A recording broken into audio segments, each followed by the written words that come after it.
सूरह निसा आयत number start किया, या अय्युहन नासु तक़ू रब्बकुम अल्लज़ी खलक़कुम मिन नफ्सिन वाहिदा, ऐ लोगों उस रब का तकवा इख्तियार करो जिसने तुम्हें एक जान से पैदा किया, व खलक़ मिनहा ज़ौजहा, और उसी जान से उसका जोड़ा बनाया, कि एक आदम से तुम्हें पैदा किया और आदम का जोड़ा आदम में से बनाया,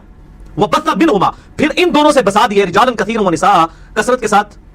जो है वो मर्द और औरतें। अल्लाह ताला हमारा उस रब की इबादत करो जिसने एक जान से तुम्हें पैदा किया, उसी जान से उसका जोड़ा बनाया, यानी बुखारी मुस्लिम में फिर डिटेल आई है कि आदम अलैहिस्सलाम की पसली से अम्मा हव्वा पैदा हुई और फिर उनके जोड़े से आगे चला। अब इसकी डिटेल हमें नहीं, बल्कि इसराइली रिवायात में मिलता है कि सुबह के वक्त एक जोड़ा पैदा होता था, एक शाम के वक्त जो सुबह के वक्त जोड़ा होता था उसका जो मेल था वो शाम वाली की फीमेल के साथ उसकी शादी होती थी, शाम वाली की के मेल की सुबह के फीमेल के साथ। उस वक्त ज़ाहिर है वो शरीया काम इस तरह नहीं थे, तो उस वक्त आदम अलैहिस्सलाम जब पैदा हुए उस वक्त अल्लाह ताला ने इसकी इजाजत रखी थी, लेकिन उसमें भी क्रॉस मैच रखा हुआ था। और कई इसराइली रवायात है, इनकी हम ना तस्दीक कर सकते हैं ना तकदीब कर सकते हैं, दोनों तरफ बात जा सकती है। सही बुखारी में हदीस है कि इसराइली रवायात आए ना उनको झूठा कहो और ना उनकी तस्दीक करो। अलबत्ता जो रवायात किताबों सुनने से टकरा जाएंगी